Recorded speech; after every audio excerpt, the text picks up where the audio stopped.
because we know planning for vacation, even before you go, gives you, what was it, a 71% spike in your serotonin? I mean, Yes. it's like a drug. It's the anticipation. The Yeah. anticipation of traveling is a huge component to the traveling. You have you want something to look forward to.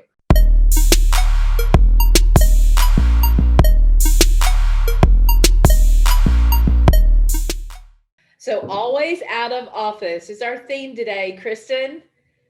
Yeah. Ready to kick it off? Since this has been something personal to us recently, also, we thought this would be a great way to segue from last week when we really talked about, from a business to business perspective about trends and people saying exactly how recovery is going to happen. And we really feel like you can't predict that. But what's really vibing for us right now and what we see is travelers themselves and the societal shift and the whole great escape and being always out of office. That is definitely something that we feel like you can bank on for a trend. Mm-hmm. Yeah. There's like these two trendy terms that are becoming more popular. There's the always out of office. And then there's the um hashtag, hang on. I have to like think about these words before I say them. Hashtag WFVH.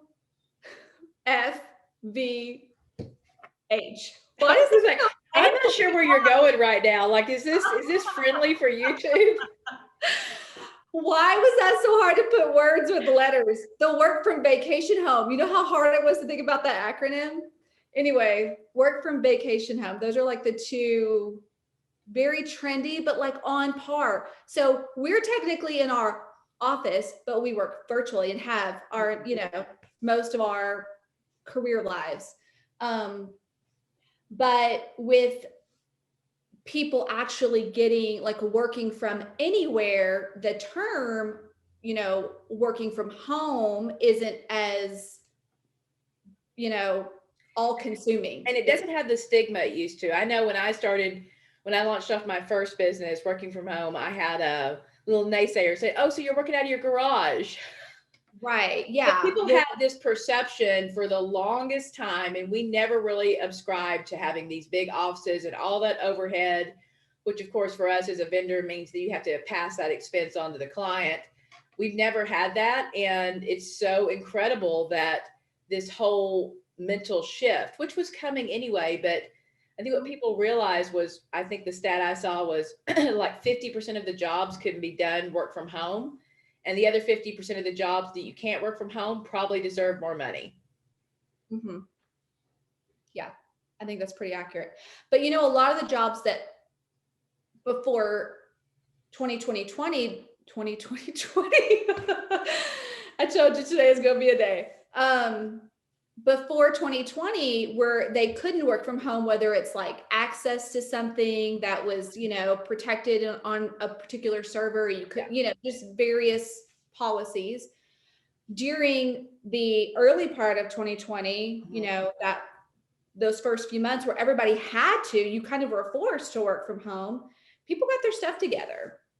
Organizations, HR groups, IT groups, man, we put those IT people to work that Yes. first part of 2020. And now it's more, it's more acceptable. And I think a lot, and I saw this on LinkedIn yesterday, I think it was a lot of these stats are coming out where they're talking about, the shift from being a remote worker versus, commuting into an office. And the comments on this string were from huge corporations, like corporations that you just, you think about these giant campuses for offices and things like that. And these were pretty high up executives commenting and talking about never again, like, I know what it means for productivity now. I know what it means for overhead now. I know what it means for my people now. Like our employees are genuinely more happy because they have that, ability to work from home. The money it saves them and the money it saves the company. There's just all of these things that are going around. And so it's a huge topic. And I think how it bleeds into tourism and how it bleeds into the DMO space is really around the shift that we have to get accustomed to, where people would prefer to vacation for longer periods of time because they can work from anywhere. And how does that affect the hotel market? How does the rental space affect the Sure. hotel? I think not just longer periods of time, but also like seasonality is going Mhm. to change. Like a lot of, especially like the stakeholders or the local businesses, they may have usually made all their money in this one little shot with, when the kids are off school or, summertime or, Memorial Day weekend or things like that. I think that's going to flatten too, because being always out of office Mhm. lends to school travel and traveling with your kids, and so I Right, think we're going to see which is great for the entire industry, a flattening of the seasons. right. Oh yeah. Yeah, there was another term that we ran across called schoolcation, which is really cool. So we have seen like the education where you are constantly kind of in a learning mode with your kids. So you take your kids with you, whether you're homeschooling them, virtual, they're in virtual learning. There's also this whole movement with road schooling where you RV and you road trip full time, and your kids are constantly learning on the go.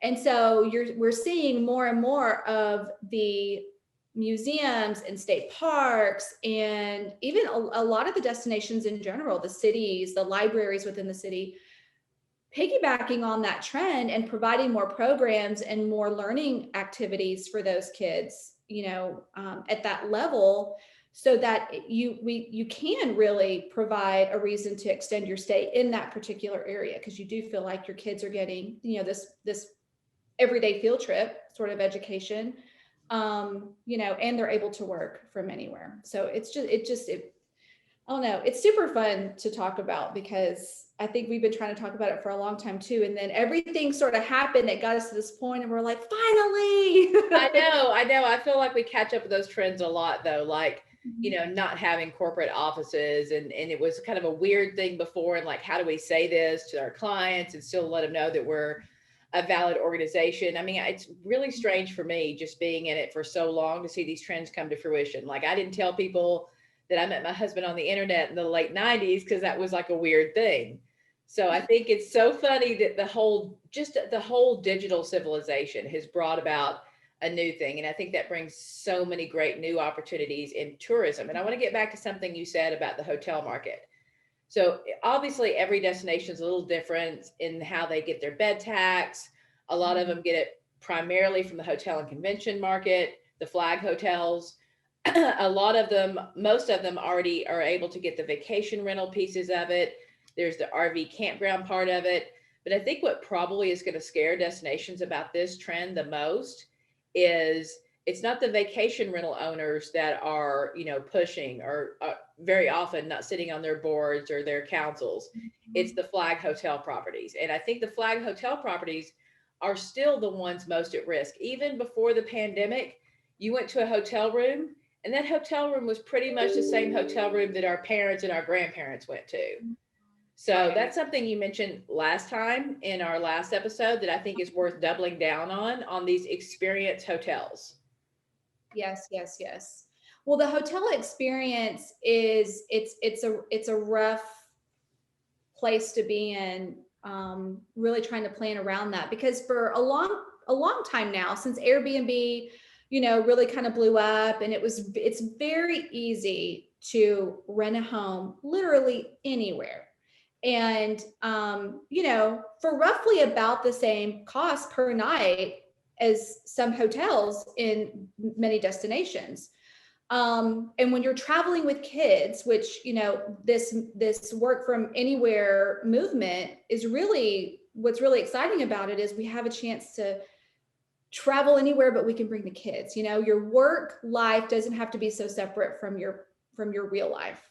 And when you're doing that, you don't want to bring a bunch of kids and sit in a hotel room. And so that the experience that hotels provide, I think, really has to be, that combination with the destination, those package deals, ways for families, because we're talking about the leisure market right now for obvious reasons. Meetings are down, and the prediction is that they will continue to be down, especially because this work from home work from anywhere, is essentially bleeding into the meetings market. You can meet from anywhere. Yeah. So while we want to continue to push in-person meetings, as we're allowed to, that continues to really bring us back to this idea that if I'm really gonna truly experience a destination, if I'm really gonna book this place, I need to know that I'm booking the whole experience and I'm getting a real value for that, because the hotel itself, the room, the amenities in the room,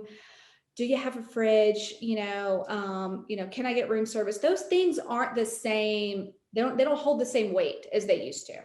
No, So they don't. I mean, that I was researching going to a resort for my birthday weekend, and you look at all those fees and you look at that and you're like, you don't even get all those amenities right now. There's no way. You don't even get good room service or all that. So what's the point? Why not do an Airbnb and, have it a totally different way?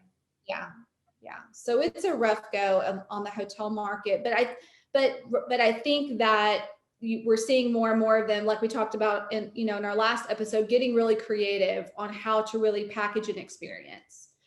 Which for a lot of destinations, they're relying on those hotels to stay occupied, which right now means that they're speaking to a leisure audience. They're speaking to the staycationers. Well, this brings a whole new audience. This isn't a leisure audience. It's not a business audience, or not, it's not a meeting audience. It's not even a business traveler audience. This is a whole new kind of way to look at those things. And I think really what would be really so smart for destinations to be thinking about, and the businesses there, is, the VRBO owners, the hoteliers, the restaurants, the services, they really should think about getting together for a welcoming campaign to this new type of traveler, because there's different things this new traveler needs, Wi-Fi being number one. Gosh, connectivity keeps so we're as we're personally planning to do our RV road trip starting in the summer, and I have anxiety about staying connected, so I'm looking at all of these options, even putting antennas on the top, like how do we take Wi-Fi with us? There's all of these things, and that's a huge thing for people, because it's not just work related. Your kids have devices and they are also addicted to being connected no matter what's going on. But how helpful would it be for you if you didn't have just a visitor's guide, or a meetings guide, but you had a work from vacation guide? So it gave you everything, your list of all the services that you may need to run your business in their destination. I just feel like there's that piece of it that gives a huge opportunity to speak to a brand new economy.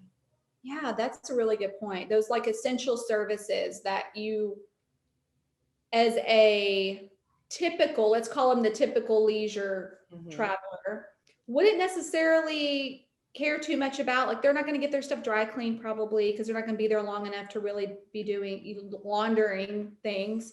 They don't, Heck, that's changing too. People aren't buying business clothes anymore either.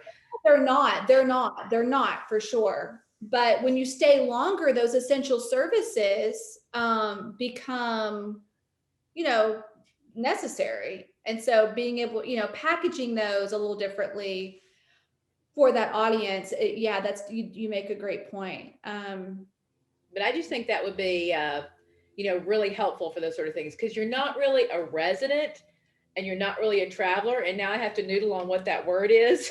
And I'm like, what's the middle person called?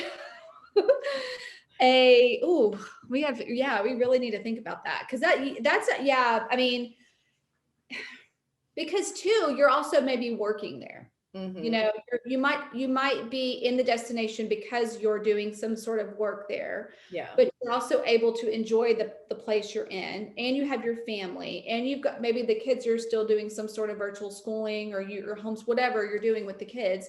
So it's a bleed. It is a true crossover amongst, there is no one bucket you fall in and one way to market. You just gave me an idea too, because I was thinking about the whole, you could drop into a WeWork or things like that, but that's going to be your major cities. So those smaller destinations, back to the hotel piece of it, it'd be really smart if hotels provided like day rates to come work, because you don't have to worry about the Wi-Fi.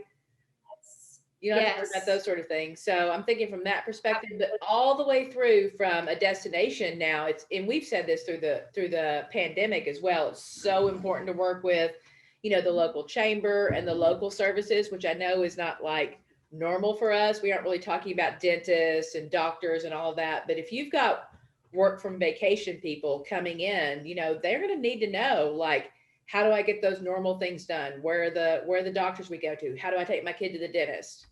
Right. Right. And I think that's a true issue with on the hotel scenario, because when you are really working remote and Mhm. you're doing Zoom, you're doing conference calls and you're taking your kids with you, you can't do that in one room. You can't sit in a hotel room and try to, get work done at the same time. So, opening up the inventory, let's say a hotel has 100 rooms and they're only booking 20% of that Yeah. inventory. So they really only have people staying in 20 rooms. Well, they could give everybody 2 rooms instead of 1 room, 2 adjoining or connecting, or however that works in the hotel rooms.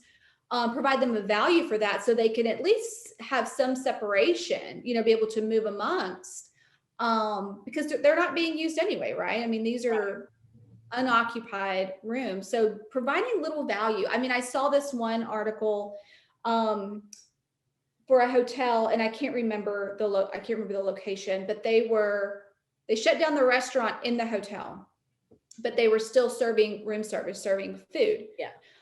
But people still wanted that. You get to a point where you're just like, I just want to like sit. I want to sit like at a table with like somebody bring me like fill my cup, like the things that you miss out on when you don't get to go downstairs and go to the restaurant at the hotel. Mhm. So they had opened up adjoining rooms, and when they delivered room service, they would actually have wait staff, so that you had your private room for your private meal, but they treated it like same service you'd get at the restaurant. And Oh, that I was love that. bad for these guys staying at the hotel. Yeah, I love that. I think for me personally, that's probably what I miss the most is the service side of it. So I was really excited to see, and we're way into it now, so it's old news, but restaurants to open up with certain capacity. I mean, it's just nice after being in our quarantine time last year. It's just really nice to be served. It is. Yeah, I mean, you can DoorDash all day, but I mean, you still have to unpackage, prepare, heat up, serve your.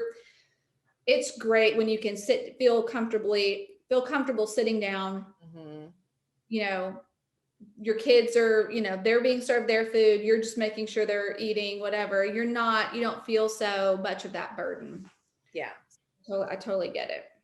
So outside of the always out of office kind of vibe, new traveler, which we'll come up with a buzzword for, I'm sure, at some point once I can think about smushing those names together. But what other like traveler inspired trends are you really into right now?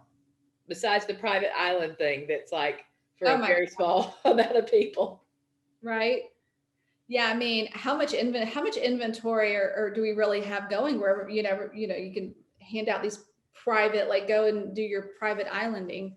Um, I don't know. You know where I am? I'm still stuck on the whole RV road trip extended, that I'm totally obsessed with that right now. And I did see in this one article that we talked about earlier, this stat that um RV, I think it was maybe RV Share, one of the main RV rental sites.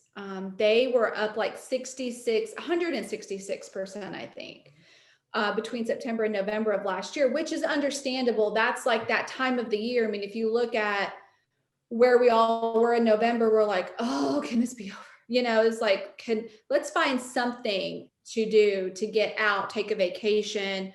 And most people felt comfortable in the outdoors and in their own space. So that really makes sense. But that has really trickled into 2021. It has really become like an accepted standard to how you might want to spend your summer or your whatever. It totally is. And back to the kids thing part of it, because I know a lot of our a lot of our colleagues and a lot of the travelers and a lot of people really do have, you know, children they have to do this with. And I know that being in the travel industry and our colleagues have always, and I know for us personally, once you start traveling and seeing things, it totally changes your perception of how life is lived.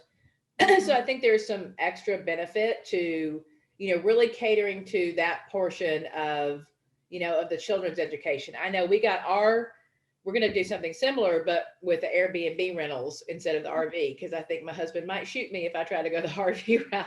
I know. But we got our map out. We got our US map out, and we're like, okay, let's just see what we're going to do. Let's try it for a year. And we start to push our pencil around. And my second grader goes, "Where's Germany?" Yeah. And I'm like, okay, so obviously I need to teach some geography. Seriously, you really know where your kids lie in the whole understanding of our country when you pull a map out and you're like, okay, let's create a bucket list. And your kid's like, is Texas next to Florida? We're like, what are they teaching you? Well, that's a whole other rant topic, I think, because oh my gosh. But it's such an education. I think, even planning, I think, is an education in and of itself with your kids. It opens their eyes to all these new places. And they have, you have like, we're creating two different bucket lists. We're creating a places bucket list and a things to do bucket list. And so there may be things that the kids want to do that isn't in our destinations bucket list. So now we're going to go and we're going to start searching for places that we can travel to that have these things. So, it definitely opens up a lot of exploration, and it also opens up the idea that people don't necessarily have an exact destination in mind when they are traveling these days. When you talk about an RV and you talk about road tripping in an extended format, I mean, you could be clear across, to the other side of the country, at the end of the month. I mean, you literally have all of these, you open it up for all of these options. And so the planning part of it doesn't necessarily become, okay, what is there to do in this city, or what is there to do? Because you're not necessarily planning around where you're going. Yeah. You're planning around a journey. It's a different planning experience. So that I see changing how people actually plan and search and find things. And I think that will eventually shake up all these things we know to be like your typical SEO. Yeah, and I know we know just like with a a visitor or a heavy leisure location, right? So there's the appetite from the travelers, and they're like, we want to go here. But then how do the residents feel about it? So there's also that piece of it. But what I think is really, really special that's changing just in our mindsets about travel overall is we always looked at it as consumption and using a destination. So a traveler would come in and they're like, you cater to me, right? This is consumption. But I think volunteerism, which has been, on the radar for a really long time, but I feel like these new always out of office or work from vacation kind of people, I think they also want to do well with the community. So I think there's a great piece of that. So going back to the RV side of the conversation, I told you about the Harvest Host thing that I found. I had no clue. I love Harvest Host. I gave it a shout out in my last speech for Ohio Wine and Grape. It's the coolest thing. For those watching who don't know, Harvest Host it's a culmination of, I think they're almost up to 2,000 different wineries, breweries, farms, museums. I mean, there's all kinds of various places in there, but they essentially host RVers for a night or two free. If you pay $79 a year for the entire catalog of Harvest. So it's extremely inexpensive, but all they ask in return to host you is that you participate in some way, whether you eat at their little, farm to table restaurant if they have one on site, or you maybe buy a bottle of wine if you're going to a winery, or if it's on a museum, maybe you participate somehow anyway. And there are a lot, I've seen a lot of videos where people really get into it. They get into, it's a learning experience. So there's that experience in and of itself. It's not as if you're not getting anything back from getting. Right. Exactly. It's things that some people would actually pay for. Yeah. Like if you go to an alpaca farm, for instance, right? And you're like, oh, my kids want to play with the alpacas. And they're like, okay, well, there's a $10, per kid petting fee. You're like, okay, here you go. But like with Harvest Host, they have the alpaca farms, and you can literally stay, and all they ask you to do is go play with the alpacas and maybe help them herd them back into the barn. And you're just like, for free? For sure. Like I'll do that. So it's just, and those are like little things I feel like that are just starting to crop up in how, I guess, I mean, because you're not really a tourist at that point, right? Like you're intermingling with the community. These are farms and family run businesses that are contributing to the destination in some way, and you're part of it. You're part of it in your night or two that you're there. So I feel like for sure is going to be a huge thing. As you just said that, I was thinking you're like a professional travel worker, and then I came up with the worst name ever for it. That would be a twerker. I mean, yeah, I don't know if we're going to be able to take two words and combine them. We're just going to have to come up with a whole new word. but I love, like, I really think this whole insider thing that we're trying to do, I love that it's like out of our hands. It's out of the industry and the marketers and the providers and the vendors, the venues' hands. It's out of our hands. It's in the hands of people who want escapist content, that they want a new way of living, that there's so much we can't control. So what is it can they control? And I think travel is one of those places you can really control, which is the other thing I know you and I talked about. And I am absolutely, and I know it's a buzzword and sometimes I rail on them, but I am in love with the word escapist content. No, I think it resonates too, because we all have that part of us where we're just like, we just got to escape. Yeah. Whatever it is, right now. And I don't think that's going to go away anytime soon. But yeah, I think it's the content that is more of the story driving, where you're following real life experiences. The content is deep these days.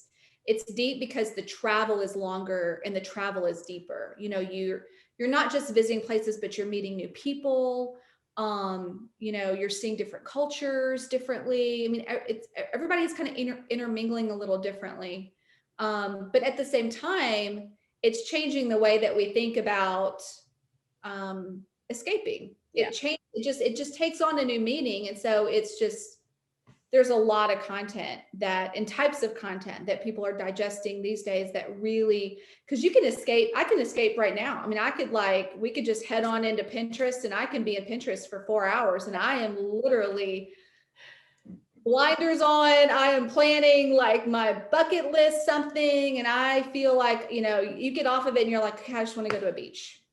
Yeah, but so that's what's great about the destinations producing this kind of content right now, and not shoving down that funnel of always a conversion, but really helping people in that escape and plan. Because we know planning for vacation, even before you go, gives you, what was it, a 71% spike in your serotonin? Yes. I mean, it's like a drug. It's the anticipation. Anticipation of traveling is a huge component to the traveling. You have you want something to look forward to. You need something to look forward to. That's part of, there's this point of time where you're planning a vacation, and they may take you, however long it takes you. And then you got it booked. And then there's that period of time between when it's booked and when you actually go, that is a whole different mindset. It's on the calendar, it's coming, you've got something to look forward to. And that puts people in a different frame of mind. Well, and so many people are, I just had this thing is when you were talking. So many people are into much more from a business and a conference standpoint, more about like personal development in their business, like how they do things. And especially since we're working remote, it'd be really smart for a destination, and a planner listing is going to literally kill me. But if a destination found that they had a significant community of work from vacation people there, it'd be so smart to host like these pop-up personal development business conferences a couple of times a year, like pop-up conferences, instead of these long, 12 months put it together kind of right. More like meetups. Right. Yeah. Kind of like the old school hotel happy hours. Yeah. You know, like where you check in the hotel and they're like, we're gonna have a happy hour at 6 o'clock, so come down for a glass of wine. You're like, okay, I'll come down for a free glass of wine. And you're down there for like 15 minutes and you're chatting up the other hotel guests, so, you know, and they're like, oh, you went to the pool? Yeah, I went to the pool, you know, so that those types of things. But from a business aspect, I think that's really smart. I think that that's super smart, because I think the other thing that can be extremely hard for a lot for people that travel is when you walk into a hotel and it's just desolate. It's like you're the only person there. Mhm. Is there anyone else here? There's an echo. Things look different because they're, you know, maybe something's Yeah, you're blocked off. wondering if Jack Torrance is around the corner. It's a little spooky. You know, and so, and when you leave and when you come and go from the hotel, you know, you want to see a little bit of liveliness, you know, you want to see, you want to hear, you know, turn on the music, you know, But turn on safe. the, but safe. Yeah. Exactly. But just that, you know, you're not, you know, you're not alone in that. So I think that's really smart. Yeah, because To we have. still crave, I mean, you talked about in-person meetings, and I think that's something I know you can't really completely, change the dynamic of what it's like to be in person versus like a Zoom or whatever. But Mhm. also I think that, that craving extends to, when you're a traveler, you're meeting new friends, you're doing that sort of thing. So I think the mindset in people that are going to always out of office kind of living are about those experiences with not just what they're doing and not just consumption, but with people as well. Right. Oh yeah. Yeah, it's like a craving that I think we have now that's a little bit different from before, where you're always around people and you're like, I should get away. So you want that kind of remote aspect of your vacation. Mhm. Well, now we're all kind of alone and we don't see people every day. And so when we get out, we're like, where are the people? People, you know, so it's a flip sort of, I don't know. It feels very different in the way that, in what we're looking for when we actually get out. Yeah, for sure. Um, and I think something else that I saw early on in, when we, you know, hotels were trying to bring people back into the hotels and staycations and meetings and that sort of thing, was um, you know, a break on the commitment side. So I think that hurdle for people is that, how far in advance, you know, I want to travel, but when is it safe to travel? How far in advance should I plan so I don't get, you know, I don't lose my money. I don't lose my, you know, what deposit or whatever monetary figure, you know, they've put down to have that vacation. It feels like a lot of those hurdles are kind of back in play. So, you know, hotels that were getting rid of that, They definitely are upfront. extending that, but also I think the travel insurance companies are probably doing really well right now. Yeah, for sure. For sure. Yeah. But I do feel like keeping those, because even if you don't use them, or even if you don't, you know, there's a pretty good chance that things will go fine, you know, unless you're booking a cruise, you know, which is a whole different scenario. Um, but just having it there, just having that peace of mind, I think for people is still something that hotels have to think about. Just giving them a break on that cancellation fee, Mhm. that time frame, is still something that hotels should really be thinking about, just to get people to that booking, you know, get them to thinking about getting something on the books. Yeah, vacation rental owners for sure, because I went down this path just like you went down the RV path from vacation rental standpoints. Vacation rental owners really need to make real sure that their potential bookings give them all the information about the safety, because a lot of people are still lagging on that, not just the cancellations, but the extra safety. And I don't even want to tell you the YouTube rabbit hole I went down yesterday with Airbnb owners putting hidden cameras inside all over the place, which completely violates the policy. So I know my first travel purchase is going to be one of those hidden camera detectors, because that's just weird and creepy. I didn't know they made those. They do. But yeah, I think there's a lot of like other safety concerns from a vacation rental standpoint that, the majority of vacation rental owners, they're in this not just for the money, but because they really want to provide a good experience for people, but they need to like double down on, how well they are and what they do that other, horror stories and horror vacation rentals Yeah. don't do. And I can see that being the case for I can see people renting out their homes, their actual primary residences, more so now than those homes that, before COVID, these were mostly true vacation homes. They're second and third homes, or they're part of vacation rental, whatever. But now that more and more people are able to get out and go travel and do their thing rather than sell their house, Yeah. like we're doing, they rent their primary home out. And so they're not avid renters or avid vacation owners. rental owners, hosts, whatever. And so that's probably why they feel a sense of, this is my home. Like, these are where, this is where we have to come back to when we're done, with our thing. So I could definitely see that. And you probably have a lot of newbies in there too, who are just, You do. I think that is, quickly. I think the vacation rental properties and, the management companies and those companies that help those new rental owners like Lexicon and those kind of guys, I think that's going to be really big, like you said, just from not just from the primary residents, but from those who may have the second and third properties, and they've done it one way for so long. But now there's this new type of traveler who may have different needs, and things are weighted a little bit differently. Right. Oh, yeah. So I love that our theme today was always out of office. It'll be really interesting to see how it, comes together. And I think there's it's going to be crazy because we saw what happened with Zoom. Like, Zoom was a thing, but really Skype was bigger, or Microsoft Teams, and then Zoom kind of came into things. I think it's going to be really interesting from a tech standpoint is to see how many other businesses are really going to rise to the occasion of supporting work from vacation people. I think it's going to be the connectivity. I think that the whole idea of, in the telecom world, the work from anywhere from a Wi-Fi connectivity standpoint, is going to be huge. I just feel like that is going to be, especially with the explosion of, the more, adventurous outdoors, people actually exploring a lot more and staying in more remote locations where, it's not set up for Wi-Fi, the entire area in general is pretty weak signal, that sort of thing. I can really see that.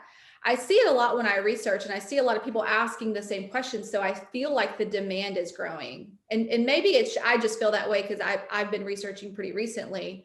No, I think you're right about that demand growing anyway.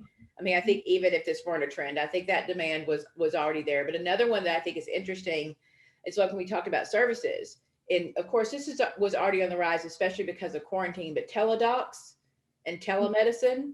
Yes. That is going to explode. I don't know why hotels, this would be something I would definitely do if a hotel had a concierge screen in their room. And if you needed, your kid gets a minor emergency, a minor whatever, why can't you just use that screen and talk to a teledoc instead of having to find a local doctor? Or yes, that is a huge thing. Yeah, and that's a huge to travel, because they have to take, longer periods of travel, mean that they can't see their regular primary doctor all the time, which means that they can't get their primary prescriptions refilled. I mean, these are things like your high blood pressure medication, diabetes medication, things like that. Yeah.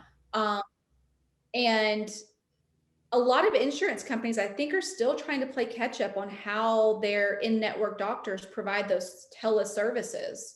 Yeah, I think so for sure. The insurance companies are, the doctors themselves are. We don't want to undervalue any of the medical community, because I think that they can, rise to the occasion and do better for themselves. And maybe they get a break then also, that medical community, from having to do what they're doing and being exposed as much, to risk with how they're dealing with. I think telemedicine and travel are going to start to converge. That's a great point. And then if you factor in the pet friendly aspect, so the longer you travel and you have pets, you're not boarding them, you're not leaving them behind, but the pet friendly aspects of, restaurants and hotels. And, I know for sure, because I saw some articles on, from a vacation rental standpoint, a lot of them have opened up to pets that, were normally no Well, pets allowed scenario. yeah, and this goes into, and I don't want to get into complete diversity and all that, but really, we are finally at an all are welcome, right? And that's 4 legs, that's whatever. I haven't figured out how to travel with my fish yet, but that's kind of all that. All are welcome, like in Poltergeist, the little lady says, "Come over, all are welcome, children." Yes. I mean, you don't leave your pets behind for a month or 2 months or 3. What are you going to do with who's going to feed your fish? But like you were saying with like the teledoc situation. I mean, what about like the vets, like the mobile groomers? Like it just affects all those things. Dogs got to have a haircut and a bath and that sort of thing too. So it's just, there's so many things that trickle down this path of. Excited about this. I think this to me is a more exciting one. Like I said, like our first episode, we were like, we're kind of so over these people pretending something they're not. But I feel like we're moving back into our natural vibe of like, oh my gosh, this is so exciting, of these cool opportunities. Yeah.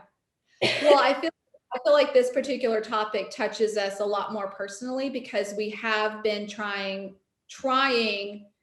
very hard to marry our work and lives because we can work from anywhere. We can service our clients from anywhere. We can't, and we have to travel because we're in the travel business, right? So I love that though. I love that we both committed to not just serving the travel industry, but actually like completely living in the travel industry. So I think that's a great question for anybody watching, is like, where should we go? Which destination should Kristen and I go work, live? Comment down and tell us what you think, and we'll come see you. Yes. Continental United States. You got to hit with the hashtag, Kristen. You always do hashtag WFBH.